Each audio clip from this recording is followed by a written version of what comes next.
You remember on the Murcielago where we were cutting and drilling? And yes. We're gonna have to do some of that on this. So we're gonna have to trim this to make room for the curtain, and we're gonna have to sticky tape, double-sided tape to hold it together. So this is what got you in the breasts. Yes. Both sides here are just pouring fluid out of them. Welcome to Movies Garage, the dumbest automotive channel in all of YouTube, and today is apparently a glorious day because the wizard has summoned me to his lair. He says he has pleasant and sticky news on my Lamborghini Diablo. So we're going to head up to the car wizard shortly, and we are going to take my 1997 Mercedes S500. Today is also going to be a fleet update, all of the projects, where they're at, and a completed project is sitting right here in front of you. My Hoopty rescue mission on two glorious flagship Mercedes from the golden era of the brand, my 1989 Mercedes 300 SE and the 1997 Mercedes S500 Coupe. Both of them I bought were cosmetically and mechanically, well, on the brink of becoming a hoopty or just getting junked, but now they are both back into, well, reasonably good condition. The wheels haven't showed up yet from Euro Asian Bob. He may not be able to get them out for me because it's all the way in the back and buried with a bunch of cars, so maybe I'll get different wheels, but the 300 SC is done, and mechanically it drives wonderfully, but I've decided not to keep this one. I need to sell some things to pay for Lambos and to pay for taxes, and this is the one that needs to go because I've definitely bonded way more with the 97 S500 Coupe. And since it has a great heater and heated seats, I'm going to explain why I'm keeping this one over the other one on the drive up to the Wizards. Let's roll. All right, heat on, heated seats on. And there we go. So I bought this S500 for only $2,000 from a dealer auction out of California. Totally sight unseen, didn't know what I was going to get. And it was actually a pretty good car. I probably doubled my money into this thing in repairs and then another $1,000 in shipping. So $5,000 into this car. And I'm happy with that. This thing is an icon for Mercedes-Benz, arguably the best Mercedes S-Class generation ever. And this coupe is such a weird, funky styling. It just fits me so well. And unlike the CL65, it doesn't have any of those mechanical gotchas. It has a very solid invincible motor, invincible transmission, doesn't have the weird ABC suspension. And unlike my Bentley Turbo R that I called my winter Bentley that hasn't worked at all this winter, this car will actually start and work and keep my buns toasty. But I'm sure you all are wondering about the Lamborghini, and I am too, because the wizard said he has a pleasant surprise for me, so we'll get up there. And he said he also has updates on the Maybach, major developments, and a few other cars he's working on up there. So let's hit it. Yes. Wizard! Look what you got. Yes, a 38 Oldsmobile. Really? Yeah, I saw this with a straight 8. This is so dang cool. It's a gangster mobile. I love that Wizard's getting YouTube money and buying hoopties. This is a genuine hoopty from the era of hoopty, the origin of the word, I suppose. Yes. Wow, look at that. Looks like a skyscraper for a grill there.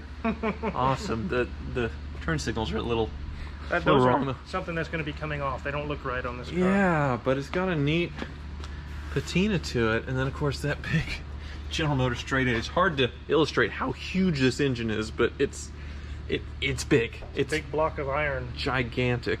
So what's the plan? I'm going to finish out the interior, get all the mechanicals up to snuff, and finish a few other things and just drive it. Yeah, we have to line them up with the Woody. Yeah, we'll have to race with it. The flathead versus the straight 8. So I'm here because you said you have good news for me. I do. I have the steering rack out of your roller skate mobile over there. My Diablo? Yeah, I'm trying the roller skate deal out on that and see how it goes. So here's your steering rack. It's out of the Diablo. So this is what got you in the breasts. Yes. All right, clamp off. Oh! I got another eruption on me. Both sides here are just pouring fluid out of them. Oopsie. I got some good news. I found a place in Florida called SSB that will rebuild this basically half the cost and twice as fast. Really? Yeah. So you were quoting me like $4 grand for this. 3 or 4 grand. They can do it for half that and twice as fast. Oh, it wasn't too hard to get out, I suppose, huh? No, it wasn't bad at all. Okay. Well, while we're out doing that, I suppose there's one other thing you can do. If we can take a look here. All right. Oh, now I see what you mean with the roller skate. So you have it on rollers because there's no rack on it, yes? Right, you can't move the car with no steering rack. So you're gonna do the fluids, all the maintenance and stuff, right? Yep. But there's one thing, this car is mint, so nice. I'm gonna get tires coming for it as well. But the one thing letting down the interior is this center console right here, which is just all kind of faded and gross, and you can see there's fingerprints up here. Basically, it has the sticky button problem, except all the buttons are fine. It's the console that's gotten all sticky. So there's a company called Sticky RX where you can send those off to get them fixed. Okay. I guess while we're waiting for the rack, you can pull all of that out. But pull the bezel out. Oh yes, I miss looking at this car every day. I only have 2 Lambos to look at in the garage, Wizard. Oh. How are you surviving right now? I know. We got some more, I don't know if you'd call it good news, but I have some news on the Maybach. Okay. Well, you've got the brown on brown door here, which illustrates how cool the two-tone is. Yeah? Definitely gonna do two-tone when I repaint this thing. So the door's on, it's we got the curtain on and most of the other stuff done. Oh yeah. We were trying to install the door panel, but this sill here is bent. I'm afraid if I straighten it anymore, it's gonna break in half because it's like aluminum or something. Yeah, this is the track for the curtain as well, and it was bent about this far, so you got it almost back. And it's working? It works, yes. The power window works, the power curtain works. Oh, that's awesome. All those things work. Okay, so what do you need permission to do? So this trim piece that was sent to you is actually for a car without the curtain. I see. So we're gonna have to do some, you remember on the Murcielago where we were cutting and drilling? And yes. We're gonna have to do some of that on this. So we're gonna have to trim this to make room for the curtain, and we're gonna have to sticky tape, double-sided tape to hold it together. So cutting and sticky tape? Yes. On a Maybach? On a Maybach. And there's more. Okay. This lip right here fits on the chrome seal that we just talked about. And it was wavy, remember it was bent? Right. This won't fit in there, so I'm gonna have to also cut some of the lip off and trim some of this to make it fit and go all together. That's all I have to work with. That's what I have to do. So this is the new door panel, right? Because it showed up beige. Yes, but I put paint on it. It's flexible fabric paint. Wow. All right, so this is the original. The armrest. The armrest. Yep. And you fit it on there. That's perfect. So you got this at Ace Hardware or something, right? Yeah, my buddy at True Value, he can get me all kinds of crazy spray paint. This is actually spray paint, but it's made just for vinyl and things of that nature. Wow, the Hoopty Maybach, and it's coming together. It is coming together, but it's gonna have to be some modifications to make all this wrecked stuff work. I see. Okay. Well, very nice, Wizard. I guess we can move on to the vintage section. How about the Spider? Anything new? We haven't done anything to the Spider because you keep sending so many projects up here that it's just been sitting. Well, it's winter time, which you'd never drive this in winter time anyway. Right. But you have made progress on some of the other older hoopties, right? Yes, I have. Okay. Yes, my Woody, the 51 Country Squire, the light at the end of the tunnel, yes? Yes.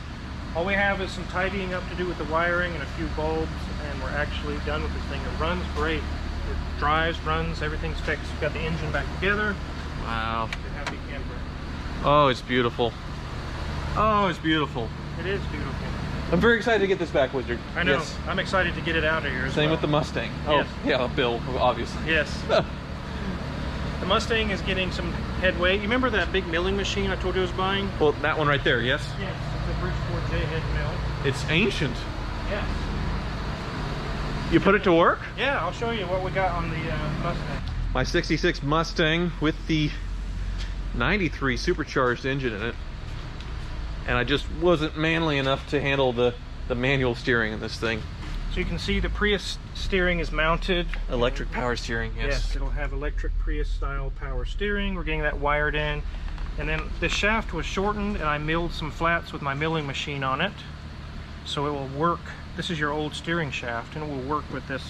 So the whole steering. thing used to be round? Yes. And you cut this so that the electric motor for the power steering can grab it, yes? Yeah, it has a slot, just that shape where it goes into the motor. Nice.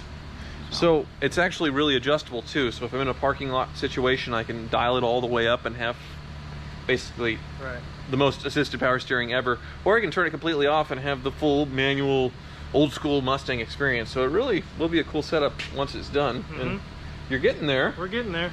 Okay. Well, I guess next we'll go check on the Ninja and see how he's doing with my E30. Ninja. Apparently it's all polished up. Oh wow, ready for driving, huh? Yeah. Ninja? Hello? Hey. What do we have here? An an X1. Now, this is a BMW even you don't like, right? The worst engine ever. Why is that? Timing chain problems. Well, it sounds awful. It does. And that's probably normal, right? Yeah. A four-banger, kind of Kia spec BMW. Is it even really a BMW? I think Kia is better. Really? What's going on with it? Oh, just maintenance, and there's no heat inside, so I'm trying to figure out that, but I hate those. Yeah, let's just go. All right. Well, how's my E30 doing? It's doing great, actually. it looks totally different. It actually looks red. It's not pink anymore. No. So Mike at Velocity Garage is the detailer in-house. He's been working on this for a week now, but all the mechanical stuff's done? It's perfect. Drives amazing. Really? Yes. Let's take a look under the hood. Oh, the detail is coming along very, very nice. Only 94,000 miles on this thing, but it needed a lot of suspension work. Holy moly, maintenance. Wow. Nice and clean. Yeah. It drives unbelievable. Sounds really good with the new muffler too, so. This thing's pretty close to a museum piece, and for original paint, it's coming out really well. There's some imperfections, but for original single stage paint, this is just ridiculous. And he's not done yet. Nope, not yet. Wow. Oh, the wheel caps came in too. Now, these were ridiculous. They were $400 just for the wheel caps, which didn't anticipate, but everything else was pretty reasonable in this car. Yep. You have the bill, yes? Yep. Time to make the donation. Oh, yes, his charities. Yes. Yes, okay. Well, I'll go pay the bill and eagerly await Mike to finish the detail on this thing, and then, boy, a mint E30. I've never had a mint E30 before. I had a lot of beaters back in the day, but... yeah, this is special. Wow. All right, well, thank you for watching. To make room for the curtain, and we're gonna have to sticky tape double-sided tape to hold it together.